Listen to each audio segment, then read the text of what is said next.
Welcome. I'm Dr. B, President and CEO of COSI, and I would like to thank you for joining us on this incredible evening. I'm so excited you are here for our very first COSI Camp-Out. These are challenging times to be sure, but at COSI, the learning continues. To put health and safety first, our museum experience is currently closed.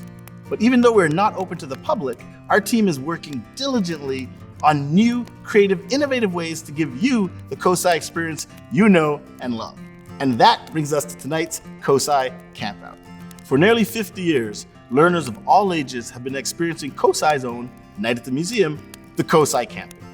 Campers enjoyed COSI's exhibits, shows, and special programs all after the sun goes down. The late night dance mania party and sleeping on the floor with friends among the COSI exhibits are just some of the special memories I hear about all the time. I bet some of you have great COSI camp-in memories too. Well, since we can't camp in this year, we thought it'd be special and fun to camp out with all of you. Now, if you love COSI and enjoyed tonight's camp-out, I ask that you consider making a contribution to COSI.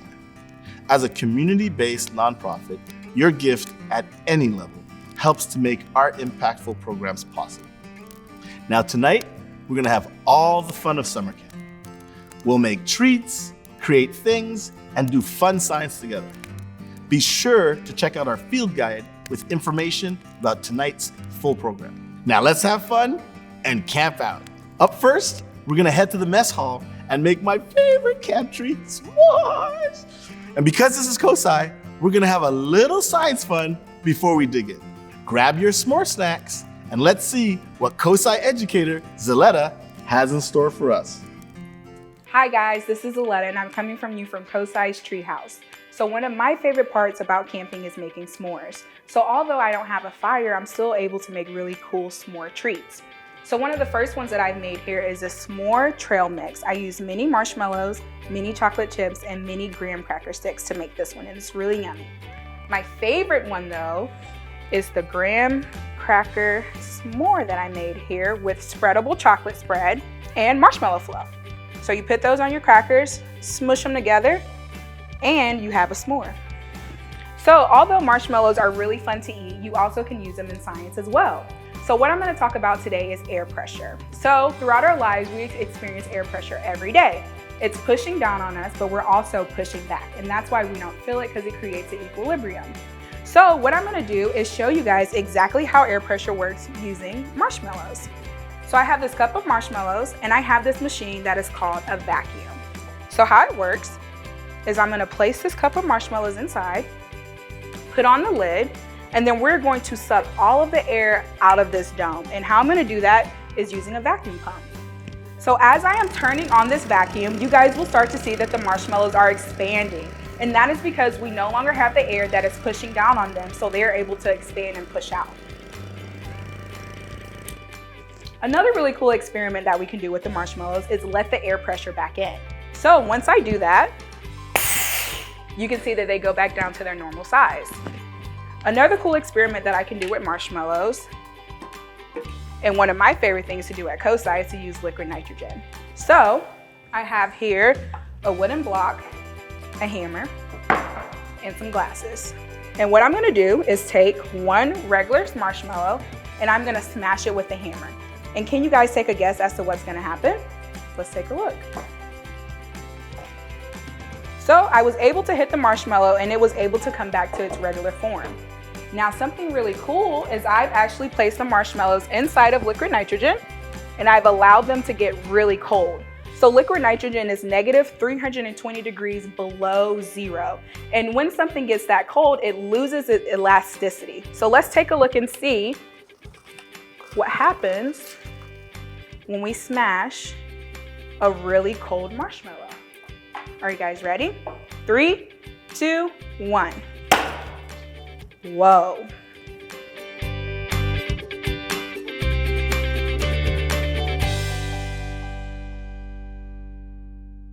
Now, wasn't that awesome? Hopefully you made enough s'mores to keep enjoying while we continue camp out. And if you're with your brother, your sister, or a friend, please make sure you share some of this delicious stuff. Up next is a segment that I'm really excited about. COSI has a partnership with Columbus Crew SC. And we were lucky enough to get not one, but two professional crew players to answer questions about Columbus science and soccer. For example, how fast do you think you can kick a soccer ball? Let's find out by asking what the professionals think. Hello you guys, I'm Ayla Rome. I'm the Columbus goalkeeper. I'm gonna answer some questions for you guys. I hope you enjoy. Me as a goalkeeper, I know the balls can go really fast. I don't know the exact speed of it, but in my experience, I know it's gonna be a really hard kick especially when you have to save it with your hands. So I don't know the exact speed, but a soccer ball can go really, really hard. I like the prehistorical things, like things from the history, like to find stuff, from our past, from the history. So I think like historian scientist or something, to find things from the past and discover things about the history. I like to go to the movies. I like the cinema in Columbus. I like to go to the zoo. It's a really nice place. I like to go to restaurants to eat with my family, with my wife. So that is things what I like to do in Columbus. My advice is to always work hard, try to improve yourself every day and make the best version of yourself, that's my advice. And if you do all that things, then it eventually pays off. So just work hard, enjoy, and always do your best. Of course, Columbus. No, but if I have to choose different cities, I really like to play in Vancouver. I like the city. It was really nice. Which city also? New York. I've never been to New York, so when I played against New York FC, it was a nice experience for me to see those big cities, because Holland is a small country, so for me it's really nice to see the big cities. So I really enjoy those cities. Thanks. I hope you enjoyed it, and maybe till next time.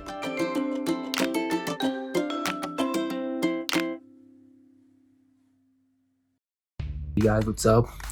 Derek Etienne here. Just gonna answer a couple questions for you guys. My favorite place to play soccer and favorite city would probably be Harrison, New Jersey. That's where Red Bull Arena is. That's where I had my first pro game. The biggest game of my career there. Some of the biggest games of my career have been there, and I feel like playing in front of family and friends is just so much fun. So that'll be that. Ronaldo, I think, is 70 miles per hour, so I'm gonna say like the average is probably 60. People have some hard shots out there, especially Giassi. The most a midfielder can run in a game, 90 minutes. My best friend Tyler Adams did like 11, almost 12 miles one game, so I'll probably say the average, probably 9, 10, give that guess. Favorite thing to do in Columbus is probably play soccer. Because of, COVID and stuff, haven't really been able to go out there and experience everything. I've walked on the Skidoo Mile a couple of times. That was pretty fun. But yeah, I'll probably say training. That's what I love to do. So yeah, that's probably the most fun. My advice to, aspiring soccer players and athletes is you just never know who's watching. The way I became a guy in the academy is I was playing pickup with some friends and some family, and a coach saw it, and he told another coach who ended up being a Red Bull coach and thought I could come train, and then next year I was on the team. So you never know who's watching, so always give 110%, and always, never, if you're not the best now, if you are the best now, just know there's always another level to get to, because you look at so many players like Cristiano Ronaldo, Messi, you can watch, so there's so many players you can name that don't feel like they've arrived, but they've won so many great things. So if you're always pushing for more, you can never settle. So yeah, hope you guys are all safe, doing your part, and to keep this virus under control, and hopefully be out here and we'll bring back the MLS's back tournament. So thank you. God bless.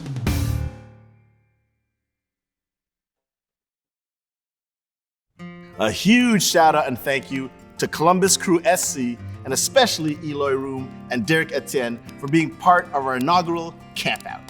Next up on our camp agenda, let's head over and hang out with Kelly, one of our COSI educators who's going to help us make a camp flag to decorate our cabins with. Or in my case, my tent. Hi, my name is Kelly, and here I am in our progress exhibit at COSI. Today, we are going to be making a camp flag. Now, flags have been around for many years, and since the time of ancient cultures and civilizations, people have been making flags and banners to represent a group of people, to represent the land that they own, to represent a certain particular area. For example, you may have seen flags that represent our country, your state, even your city. And many times, traditionally at camps, people make flags to represent a certain tribe or group of people. Now, tonight, we are going to make a flag that represents you. So something that is particular, something that is special to you. Now, you can use whatever materials that you have at home, that you have available to you. I have a couple examples right here above me of some flags that some of my friends made. And what I would suggest when you first get a piece of paper or a piece of foam is to make sure that you know what shape you want your flag to be. For example, you might cut it to look like a pennant. We have a couple different shapes and different ways that they can look here. So first of all, take your scissors, make it look the way that you want it to. And then I would recommend putting whatever you want to be the focal point right in the middle. So whether that be your name, whether that be words, whether that be a special symbol, go ahead and put that in the middle, and then later on you can use other symbols to fill up the space around the sides. Feel free to use some pipe cleaners, some craft supplies, beads, stickers, whatever you have available to you. Now is the time to work on your camp flag, and in just a few moments, I'll show you how to hang it.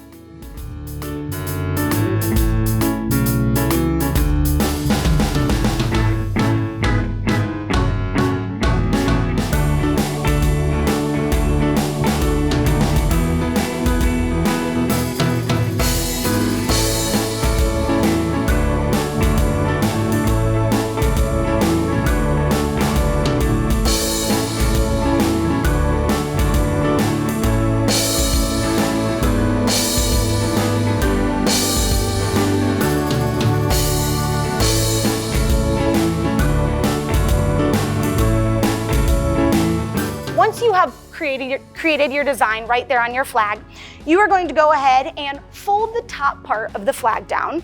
And with your scissors, you are going to make 2 small holes at the top, 2 small slits. And then you can thread a straw right through it like this. You can put it in the behind the one side and have it come out the other side. And then it will be ready to hang. So you can get some twine or yarn or string that you have. You can thread it through the top part here, and then you can hang it somewhere in your house like this.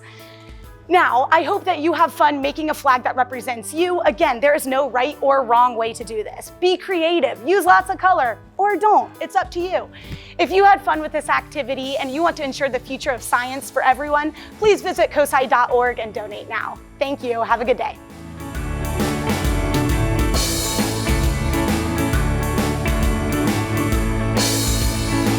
Hold up your flags.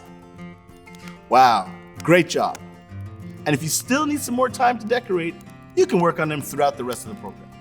The one thing that can ruin a fun day at camp is rainy weather. But how do clouds form in the first place? Well, another one of COSI's educators, Katie, is going to explain why we have rainy days, and together we'll create a rain cloud. To follow along with this experiment, you'll need the following items: a plastic or glass jar, water, shaving cream or whipped cream, food coloring, a pipette or a dropper. Go ahead and get those items, and in a few moments we'll get started.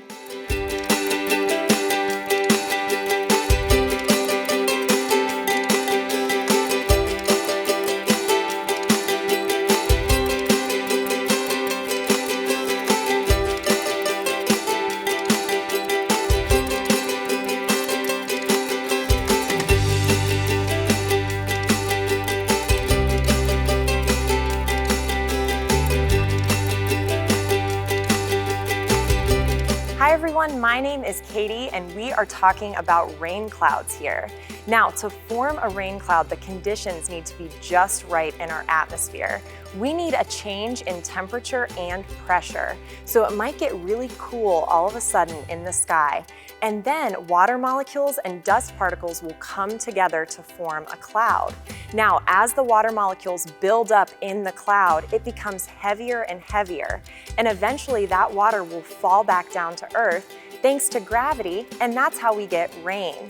Now, I want to show you a couple of ways that you can form a rain cloud there at home. You just need a few supplies. All you need is a glass or a plastic cup or jar. Fill it about halfway with water. And then if you have shaving cream or even whipped cream, we're gonna add a little bit of that to the top of our water and it will float there on the top. Now, if you have a dropper just like this or a pipette, we are going to take some food coloring. Now, I like to use blue because I think it looks more like rain. Now, we're gonna be good scientists and we are going to count how many drops of food coloring it takes before that water falls from the cloud back down to the earth. So let's count together.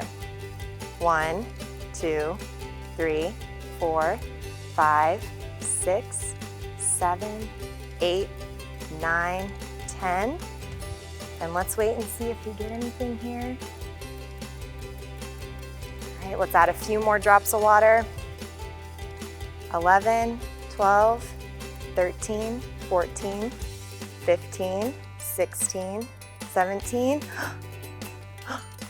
And there it goes. Remember, good scientists like to collect data. So let's try this experiment a few times and remember to keep track of how many drops of water it takes before they start falling back down as rain.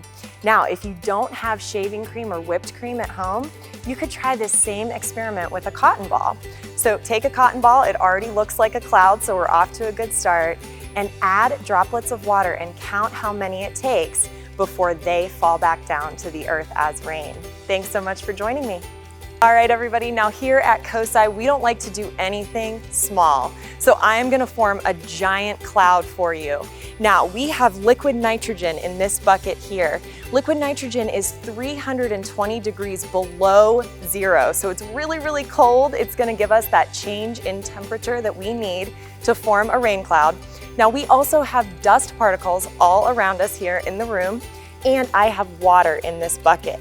So I'm gonna pour the water into the liquid nitrogen and we're gonna get a giant cloud, but I need your help. I need you to count down from 5, 4, 3, 2, 1.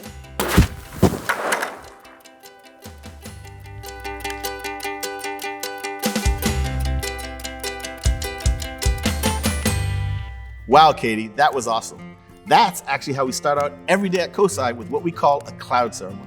I cannot wait until we can safely reopen so we can share it with you in person. Now, I wanted to take a moment to thank all of you for joining us this evening.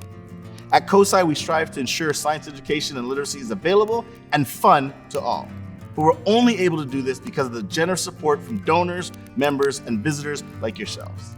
If you're able, please make a contribution to COSI so we can continue to serve our community with fun science education. Now back to our fun night at COSI Camp-Out. When I go out into nature, I love to see what different animals I can spot. At COSI, we're actually lucky enough to have a variety of animals right here in our building. And today, our manager of living collections, Lori, is going to introduce some of our favorites for you. Hi everybody, my name is Lori. I'm coming to you from our lily pad exhibit, and I brought some animals that you can find in your own backyard. And we're gonna start with Patches O'Houlihan. He is a Virginia opossum. I'm gonna see if I can get him to turn around so you can see his cute face. And these guys are everywhere, right? So they've been around for millions of years, and part of that is because they're really good at adapting to the environment around them, which is why we see them so much.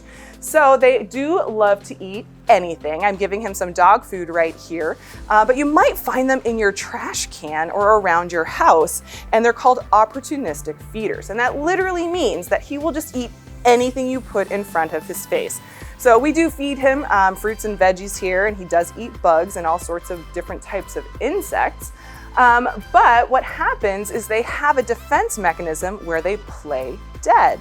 And although that works really well against his different predators that would want to eat him, it doesn't work so well against our cars. And so they've adapted at being able to find food amongst humans, but their own defense mechanisms don't work quite so well against some of our different technologies that we have. So this is Patches, and we'll introduce you to our next animal. All right, the next animal that we have for you guys is Bucket, and she is an eastern box turtle. Now you can find them down along waterways in forested areas, and they're pretty easy to find because they're not very fast. So although they do camouflage in really well, you can actually walk right up to them, and you can check them out pretty closely because of course their defense mechanism is pulling into that shell and getting away from their predators that way. Unfortunately, they are a threatened species in the state, and that's because a lot of people have really good memories of bringing them home and keeping them as pets. And unfortunately, that means that if they're not in the wild, they're not making more babies. So they are a protected species. So if you find them, you want to make sure you leave them in the wild, and you can come back and check on them in the spring and see if there's any more of them. All right, we've got a fan favorite with us this time. Her name is Archimedes, and she is an eastern screech owl. You can find these right here in central Ohio, but they're really hard to find. So I'm gonna give you some tips on what to look for, so hopefully you can have some success when you're out in the field. If you go to any of our forests, and you can go to our very own metro parks, instead of looking up into the trees, you wanna look around the base of the trees. And that's because these guys will spit up pellets. So they can't digest the bones or the hair of the animals that they eat, and so they'll spit those up. And if you're finding a tree that's got a lot of pellets around the base, that's the tree you want to keep your eye on. Now they are cavity nesters, and so what that means is they will sometimes find holes or cavities in the trees to nest in. So they may not even just be sitting on a branch. So if you're looking for those cavities, those are also areas that you want to keep your eye on. Of course, they're only up at nighttime, and they do make that screeching sound, which is how they get their name, but they also have a lot of different vocalizations, and you can check that out in our Metro Park website to hear the different vocalizations that they make. You can see she's looking around here, and you might have noticed she only has one eye. So she was injured in the wild, and a couple found her and turned her into the Ohio Wildlife Center, where they did rehab her with the intent to release her.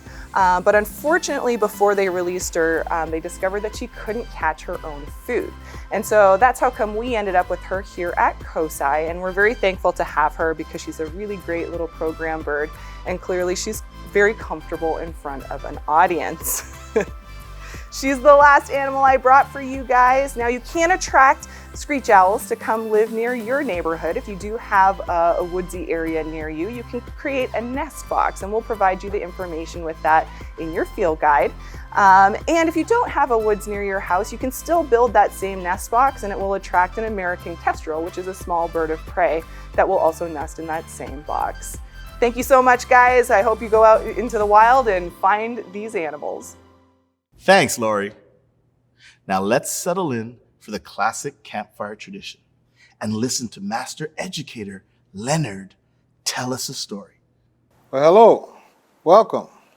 My name is Leonard Sparks, and thank you for joining me for story time. That's right, I'm going to read you a story here for our camp out.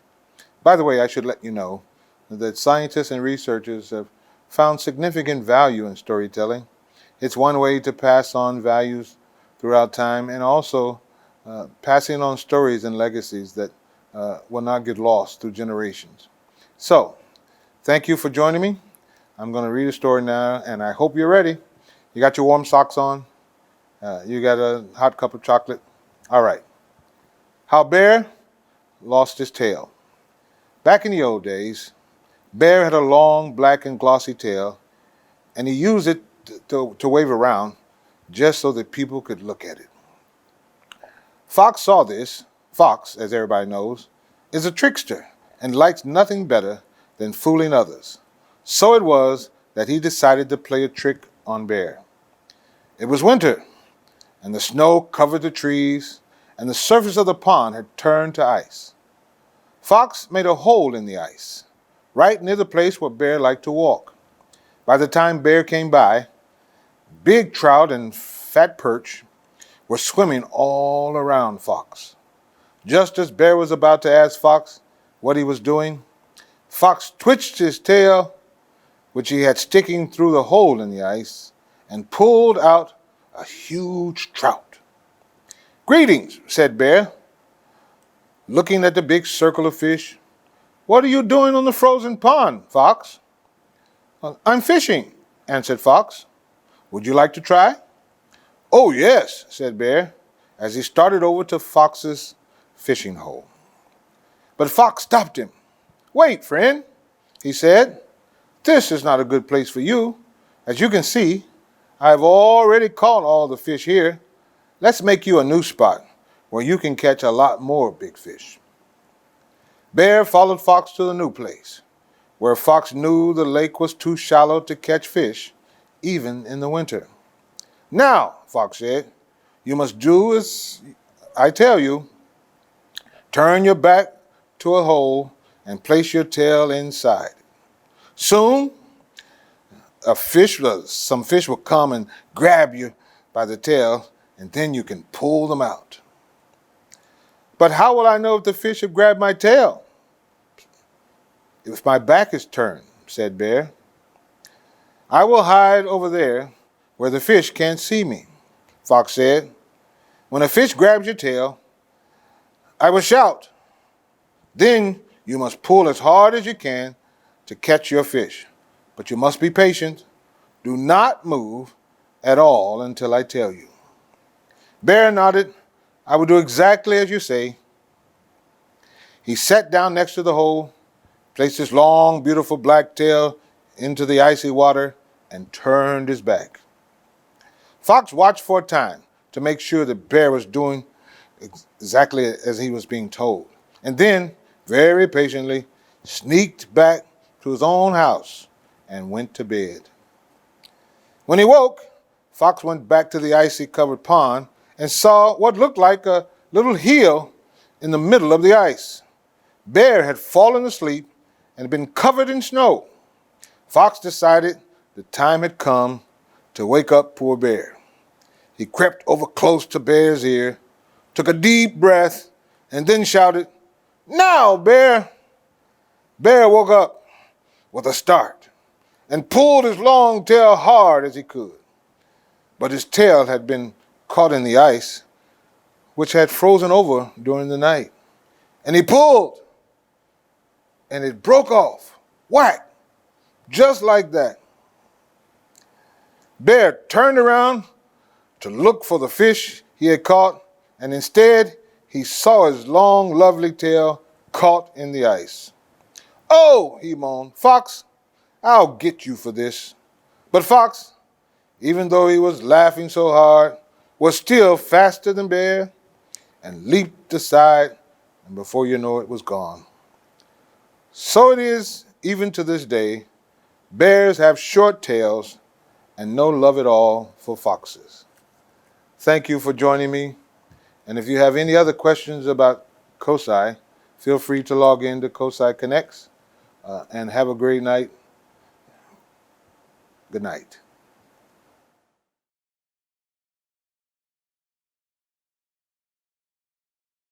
Wasn't Leonard great? Up next, we're going to meet our Director of Flora Experiences, Tyler, in the rain garden and learn all about how plants are pollinated. Then we'll head straight to my favorite place inside the planetarium to meet with Michael, our planetarium manager, who will show us exciting things to look for this week in the night sky.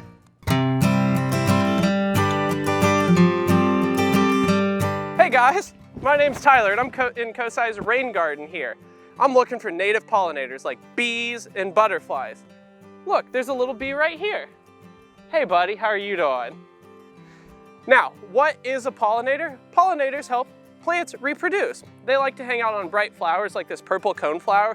It's also called echinacea. So if you guys want bees and butterflies in your garden, you should plant things like echinacea. Let's talk a little bit more about pollinators. So, the bees and the butterflies fly over close to the plants. They holler at all their friends and say, "Come on over." Bees like to do a little waggle dance. They look for the nectar in the plant. They decide they want to eat some. And as they eat the nectar, they pick up the plant's pollen. They fly to the next plant and decide they want to eat that nectar and drop off the pollen that was on top of them.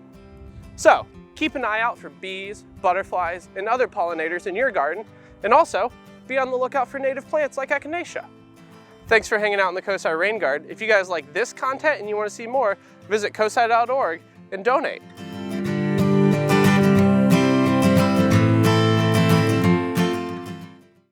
Hey, I'm Michael. I'm outside of the COSI Planetarium, and I want to see what's in the night sky tonight. Follow me.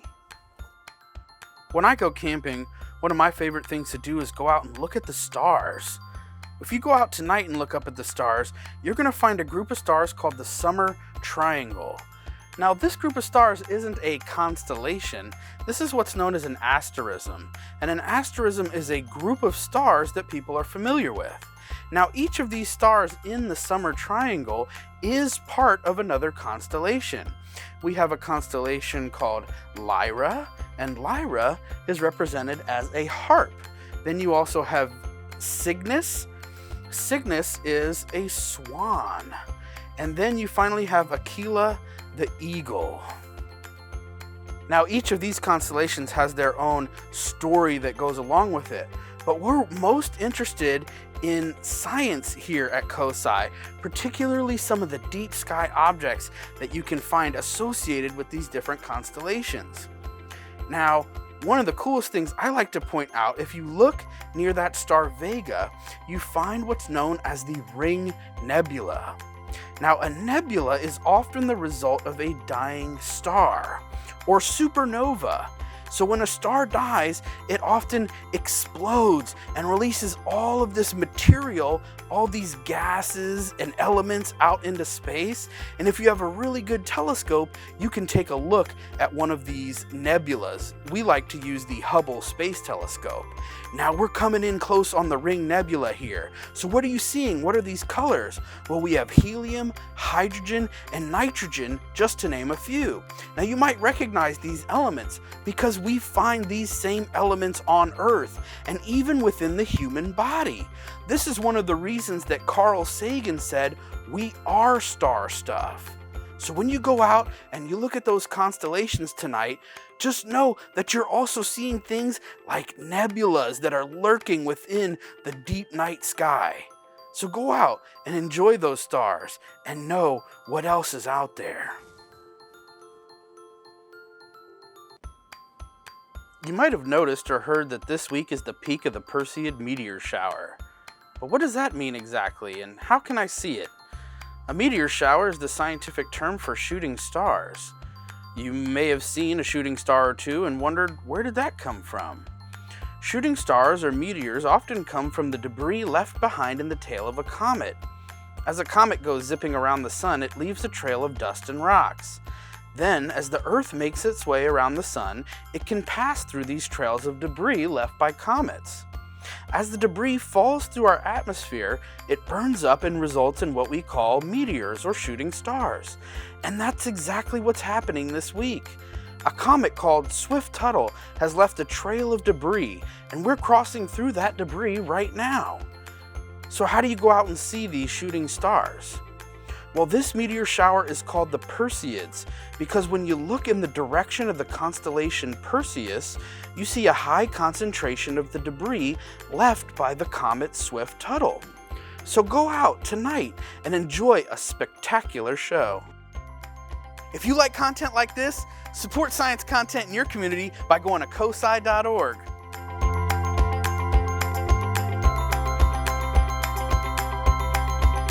Folks, the fun does not end here. Stay tuned for more. But I want to take a minute to thank our event sponsors and host committee who provided incredible support for COSI's mission and vision to engage, inspire, and transform lives and communities by being the best partner in science, technology, and industry learning. I wanted to specifically recognize our presenting sponsors, Huntington and Wolf Associates Fund. Also, a huge thank you to Patty and Steve Steinauer, Renee and Paul Heller, and Sue and Mike Zazon, our event co-chairs, for leading this charge to secure the support to make this evening free and open to all. And I'd especially like to thank all you kiddos from all around the city in Central Ohio who are tuning in to this magnificent event. So stick around with some great music from Brian Douglas Day, and as we end all our camp experiences, an amazing dance party with DJ Dana. Stay healthy and safe, and we cannot wait to welcome you again at COSI.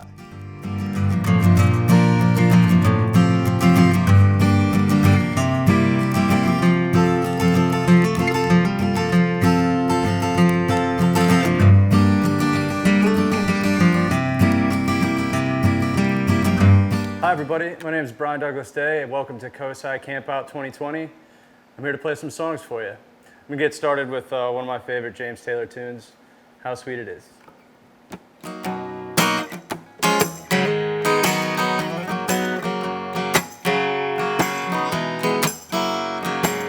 Needed the shelter of someone's arms. There you were. Needed someone to understand my ups and downs. There you were.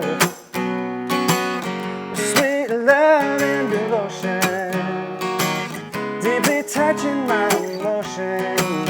I wanna stop and thank you, baby. I just wanna stop and thank you, baby.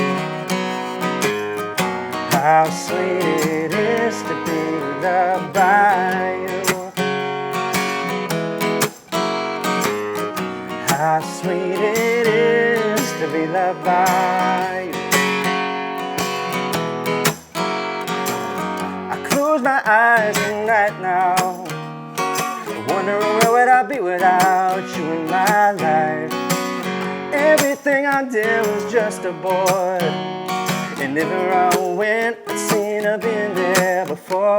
With you batting up for me all of my days, with a love so sweet, you know, in so many ways. I wanna stop and thank you, baby. I just wanna stop and thank you, baby. How sweet it is to be loved by you. How sweet it is to be loved by you. Oh no, no.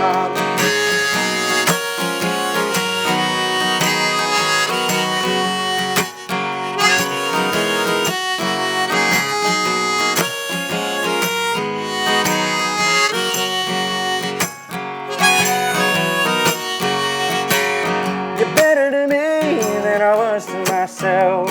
To me there's you and there ain't nobody else. I wanna stop and thank you, baby. I just wanna stop and thank you, baby. How sweet it is to be loved by you. How sweet it is to be loved by you. Oh yeah, yes it is now, yeah. How sweet it is to be loved by you. Oh, no, oh, yeah.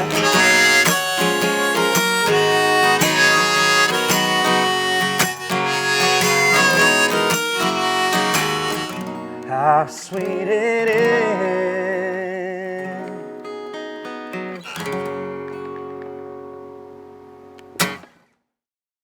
All right, next up, Country Roads by John Denver.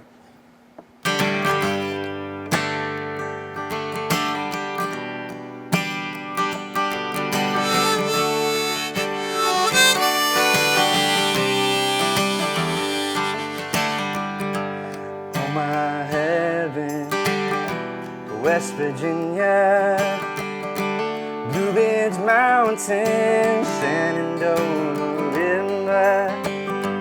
Life is older, older than the trees, younger than the mountains, growing like a breeze. Country roads, take me home to the place that I belong.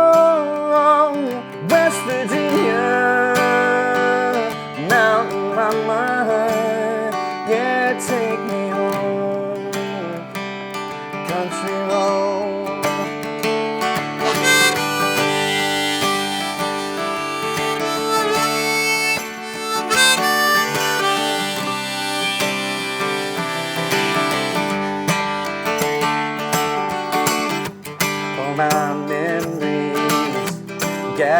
around her.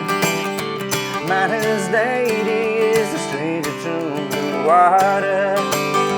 Dark and dusky and fading on the skies, and a misty taste of moonshine and a teardrop in my eye.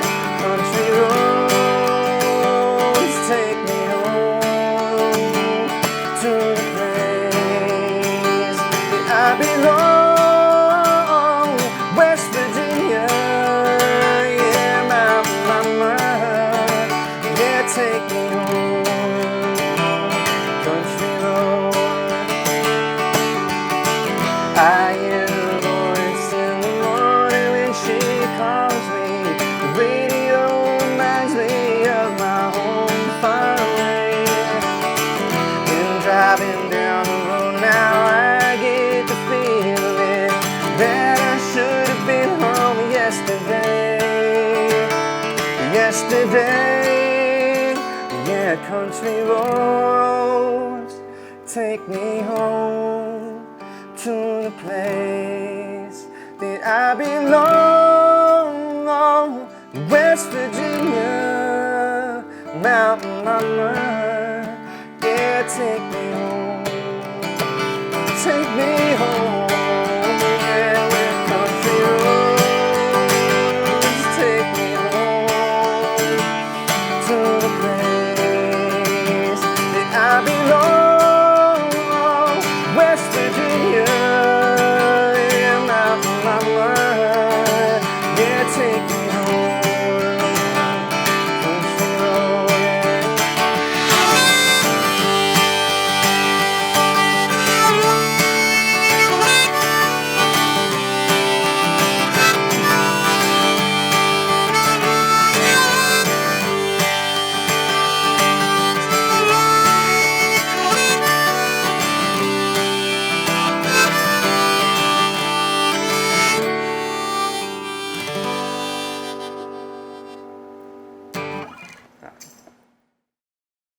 This next song is by Bill Withers. It's called Lean on Me.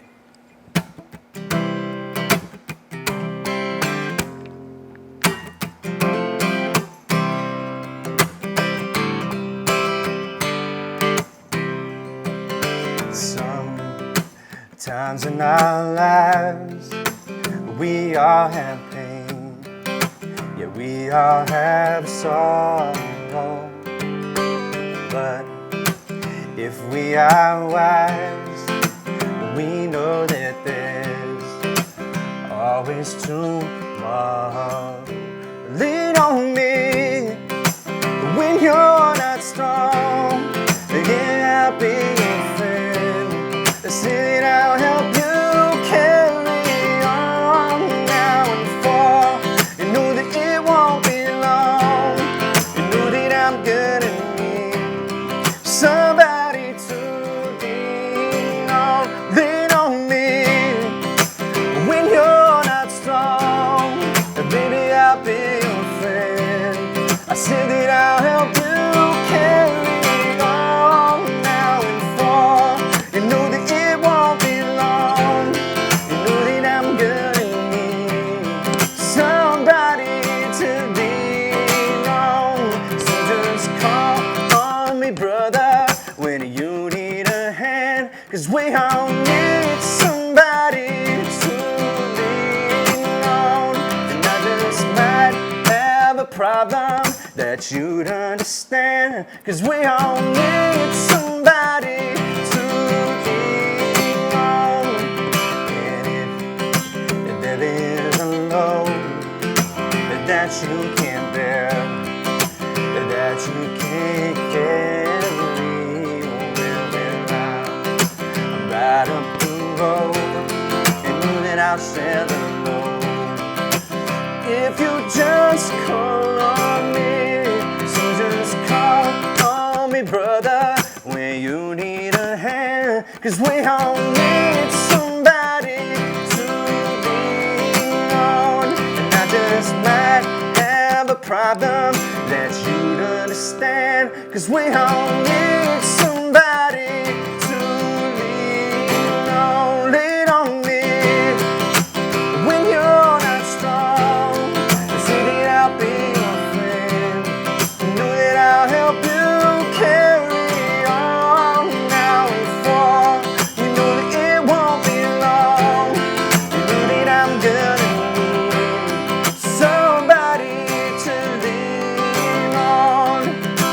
lean on, yeah, lean on.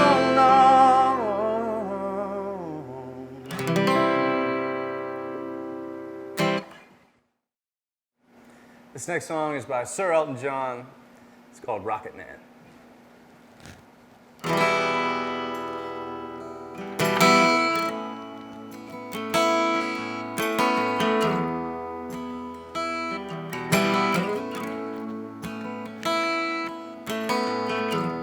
Packed my bags last night, pre-flight. 0 hour, 9 a.m. I'm gonna be high as a cat by then. I'm missing you so much, I miss my wife. It's lonely out here in space on such a timeless flight as this. And I think it's gonna be a long, long time. The touchdown brings me out and get to find not the man they think I am at home. Oh, no, no, no. Yeah, I'm a rocket man. Rocket man, running out of shoes I've held alone.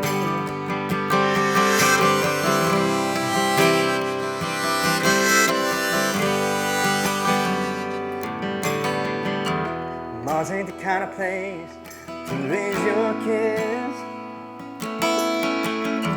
In fact, I'm as good as you. There's no one to.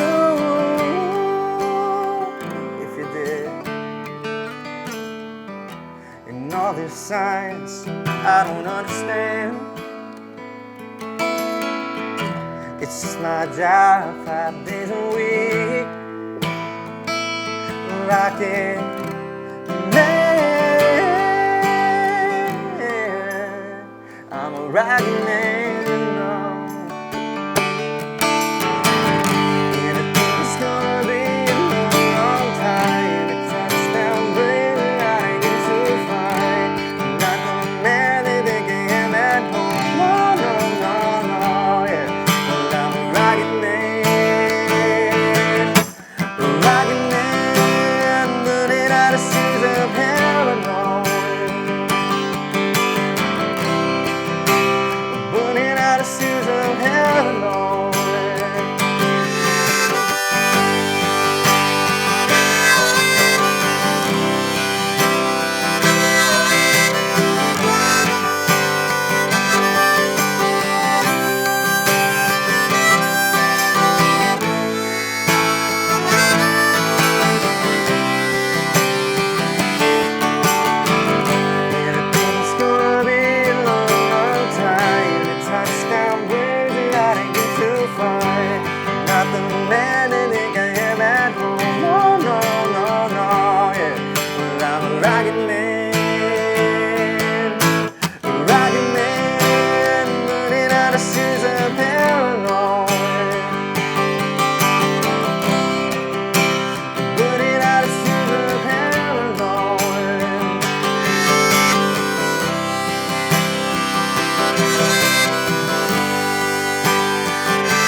Thanks for joining us, everyone. My name is Brian Douglas Day. It's been a pleasure playing for you for Camp-Out 2020. And I hope you guys have a great rest of your night, and hope to see you around. This last song is by Delamitri. It's called Roll to Me.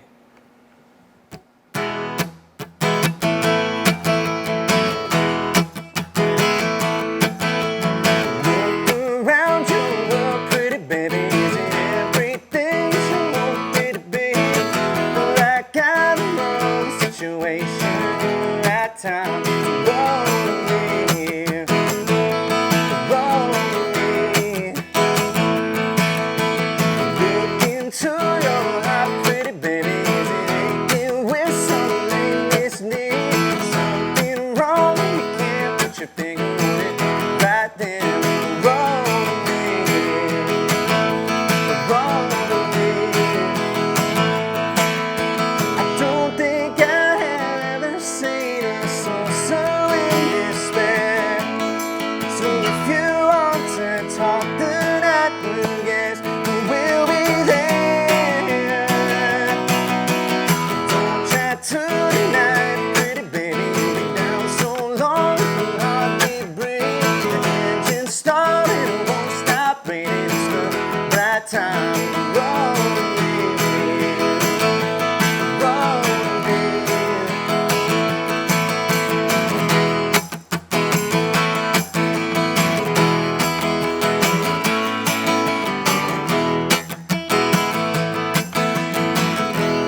don't think I have ever seen a soul so in despair.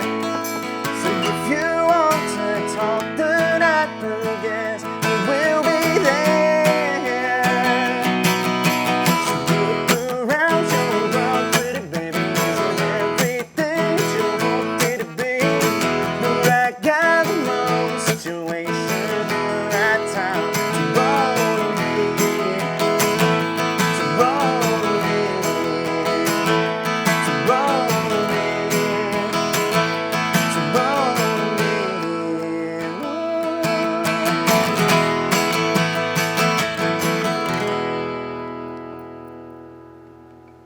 I hope you enjoyed our inaugural camp out. Now, y'all, have a good night.